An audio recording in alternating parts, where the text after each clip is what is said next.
Bueno, el trabajo que realizamos es sobre el análisis de dos películas. La primera es Jesse Carl y la segunda Hater. La primera es una película alemana estrenada en 2021, dirigida por Christian Schauchow, que explora la radicalización juvenil en Europa. Cuestiona cómo el dolor y la pérdida pueden ser manipuladas para servir a ideologías extremas. La segunda película es Polacas, estrenada en 2020 y dirigida por Jan Komasa, y muestra el poder destructivo de la manipulación en la era digital. La trama resalta el impacto de la desinformación y la manipulación en la sociedad actual. Para analizarlas utilizamos diferentes autores como Verón, Rocha Alonso, Saussure, entre otros. Verón retoma la segunda tricotomía de Peirce, que corresponde a la relación representado-objeto. Un signo puede ser un icono, un índice o un símbolo. A su vez, Verón critica a Saussure, ya que su teoría binaria no aborda adecuadamente la diversidad de materialidades de sentido, y va a decir Verón que el modelo de Saussure no va a poder trabajar con esto, ya que el representamen se define como algo perceptible para los sentidos. Verón plantea que lo ideológico y el poder deben entenderse como dimensiones de análisis y no como entidades concretas. Propone que el análisis de los fenómenos de sentido debe considerar las relaciones sistemáticas entre los conjuntos significantes y los aspectos fundamentales de todo sistema productivo, ya sea producción, circulación y consumo. Esto incluye distinguir entre condiciones de producción, circulación y reconocimiento. En ambas películas encontramos condiciones de producción. En Jisoo y Carl remite a la tragedia ocurrida en el periódico francés Charlie Hebdo, del cual después prosiguió la campaña Jisoo y Charlie, en alusión a las víctimas del atentado. Y en la película Hater podría considerarse una secuela de la película La habitación del suicidio, protagonizada en 2011 por el mismo director, aunque no hay referencias a la película, pero toca algunos puntos en común entre ellas y algunos personajes parecidos. Bien, para poder recuperar la noción del funcionamiento del cuerpo debemos retomar al análisis que realiza Rocha Alonso, que a su vez refiere a la hipótesis de Verón sobre la constitución del sujeto en la red de la semiosis social. Sostiene que este sujeto no es tal, sino que lo irá siendo, en tanto su cuerpo vaya imprimiéndose de determinadas reglas de funcionamiento del sistema, más específicamente de las reglas de contigüidad, similaridad y convencionalidad, en términos persianos, obviamente. Peirce lleva adelante tres tipos de clasificaciones de los signos, de los cuales Verón va a retomar el segundo de ellos, la segunda tricotomía, que corresponderá a la relación representamen y objeto. Tal es así que un signo puede ser un icono, un signo determinado por su objeto dinámico, por su propia naturaleza interna, un índice o un símbolo. Signos determinados por su objeto dinámico en virtud de estar en relación real o por el sentido de que así se lo interprete respectivamente. Ampliando estas categorías, un icono puede ser una imagen, un diagrama, una metáfora, un índice que es existente, huellas, síntomas, nombres propios. Los símbolos refiere a todo lo convencional. Aquí Rocha Alonso advierte que en los distintos sistemas semióticos, desde el lenguaje verbal, la escritura, la música, la prensa gráfica, los distintos tipos de imágenes, el cine, la radio, TV, internet, entre otros, existe un juego permanente y complejo de contigüidad, analogía y convencionalidad en grados diversos. Ahora, Rocha Alonso también repasa lo que ocurre en el cine, vuelvo y repito, cine, radio, televisión, música, internet, en donde operan estas tres categorías y a su vez repone una cita de Verón en la que afirma que el surgimiento de la cultura y la constitución del lazo social se va a definir por la transferencia de estos tres órdenes sobre soportes materiales autónomos en relación con el cuerpo. Bien, y en relación con esto, retomamos también el texto de Vitonte y Grigüelo sobre las teorías de la enunciación, porque ellas van a definir esta teoría como una teoría que va a analizar las huellas de la subjetividad en los discursos y van a distinguir dos vertientes. Una sería la de la subjetividad en el lenguaje y otra sería la de las modalidades del decir. Y además van a mostrar cómo estas modalidades se muestran en lo que son los discursos audiovisuales mediante el dispositivo técnico y mediante el dispositivo lingüístico. En la diapositiva lo que vemos es un ejemplo sobre las operaciones icónicas. En primer lugar, vemos en la película de Jessu y Cars cómo esto se hace mediante el uso del dispositivo técnico con el uso expresivo del color. Lo vemos el protagonista de la película con tonalidades intensas, en color rojo, porque se lo muestra como un líder peligroso, negativo, narcisista, que odia a todo lo que sea diferente a él, básicamente. Y en cambio en Hater vemos tonalidades más opacas, porque tienen que ver con un momento donde se va complejizando la trama, y esta escena justamente es donde él empieza un rumor falso sobre la pila amarilla. Después vemos las operaciones indiciales, que se hacen mediante el uso del dispositivo técnico para poder interpelar, y acá vemos cómo la cámara hace un traveling en la escena donde los padres de Maxi ingresan a Yusef, a Alemania, a Yusuf, perdón, y después vemos en Hater cómo se hace mediante el contraste de música y sonido ambiente, porque mientras los personajes escuchan música en los auriculares, nosotros como espectadores solamente escuchamos el ruido de los pies sobre la pista de baile. Y después tenemos finalmente las operaciones simbólicas, que tienen que ver con el uso de la palabra en general. Y vemos, por ejemplo, que en el altar del atentado a las víctimas, perdón, que vemos en el altar a las víctimas del atentado, cómo hay cartelería que es diferente a la que predomina en toda la película, donde se muestra otro tipo de mensajes que tienen que ver con no estigmatizar a todo lo que es la religión musulmana. Un ejemplo de cómo el uso de la palabra se usa en los afiches políticos en el marco de la campaña electoral del gobernador. Las películas trabajan sobre la proliferación de los discursos de odio y el crecimiento en popularidad de las nuevas derechas, en un marco de conflicto y crisis sociales en distintos lugares del mundo.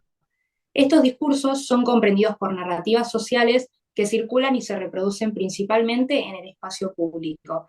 Y para caracterizarlas, recuperamos un documento elaborado por el INADI que identifica la estructura de los discursos de odio en 4 puntos. Primero, su contenido. Estilísticamente incorpora insultos, agresiones verbales de un grupo social a otro, a través de la propaganda también, en donde se muestra el desprecio hacia el grupo inferior. Las consecuencias es que el grupo objeto de odio puede llegar a experimentar sensaciones como el sentirse excluido, lo que genera que viva vulnerable y en peligro social. Los objetivos de los discursos de odio son, por parte de quienes los promueven, difundir el odio hacia un grupo inferior y expresar que no los consideran iguales en términos de derechos. Y algo que también tienen las películas y los discursos de odio es que el alcance de estos son a través de las redes sociales, de los medios de comunicación y del Internet. En el caso de Jesús y Carl, con la publicación de las conferencias del líder en YouTube, y en Hater, con las publicaciones que se hacen en Facebook, que son las 2 plataformas que predominan.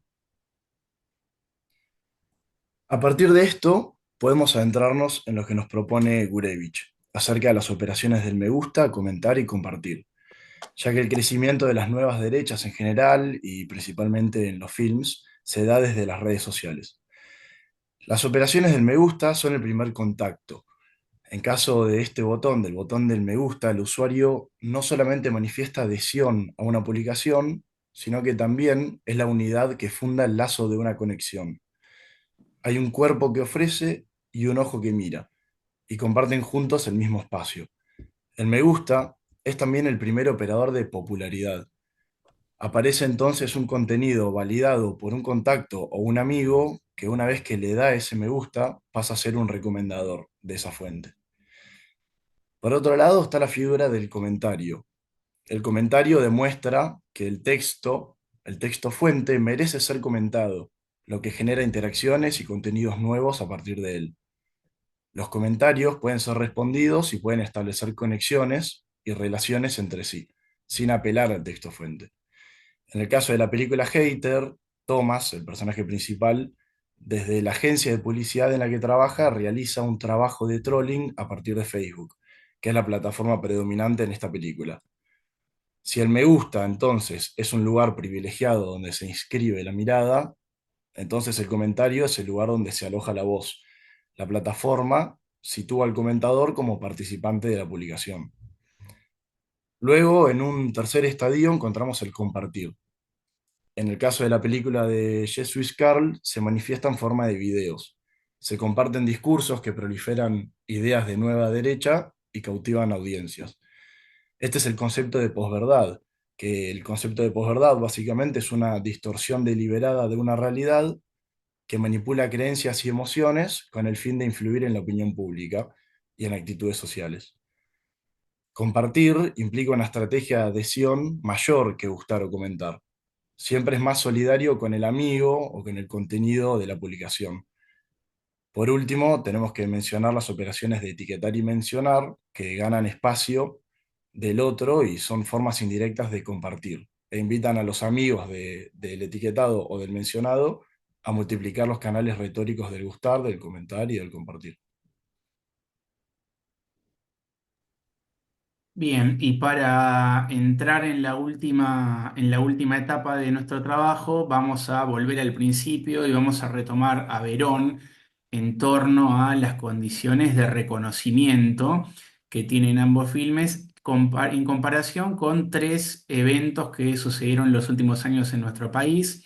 Empezando primero por lo que sucedió el día 7 de septiembre de 2020, cuando un grupo anticuarentena organizó una quema de barbijos en plena pandemia, con el sistema de salud en plena tensión, y lo que generaron fue, por intermedio de la convocatoria a ese evento en particular, lo realizaron primero desde la plataforma, desde Facebook, y luego reforzado a través de Twitter, y cómo se fue viralizando la información.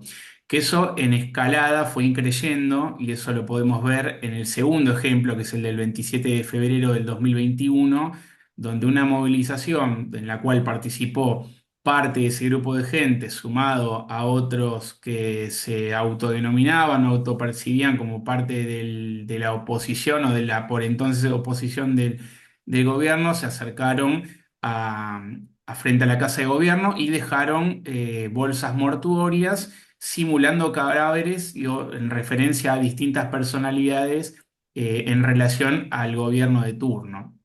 Esto, digo, siguiendo con esta lógica de lo que hablaba mi compañero anteriormente, en función de cómo trabajan y cómo operan, no solamente todo el trabajo de troleo que se hace y sumado a un trabajo especialmente que se da en Twitter y en Facebook quizás no tanto, pero en Instagram también últimamente de haters que se dedican específicamente a difundir mensajes para generar y marcar tendencia. Esto relacionado directamente con el concepto de posverdad, esto después lo vemos, digo, exacerbado a un extremo, que lo que sucedió el 1 de septiembre de 2022 con el intento de asesinato a la ex vicepresidenta Cristina Kirchner, que termina en un esquema muy similar a lo que se da en la película Hater, con una de las escenas finales donde se encuentra en Gusek, un personaje que termina funcionando de chivo expiatorio, que termina siendo carne de todo este proceso de generar noticias falsas en algunos momentos y de proliferar estos discursos de odio que en la película, no solamente en Hater predomina, sino también a lo largo de Jesse Carl. Así que bueno, en términos generales, esto es lo que estuvimos trabajando. Nos queda la última diapositiva para poder ver cuáles fueron los textos con los que hemos trabajado, pero bueno, intentamos hacer un recorrido que va desde lo trabajado por María Rosa El Coto, digo, pasando por Saussure, Peirce, Verón y los documentos del INADI que nos sirvieron de insumo.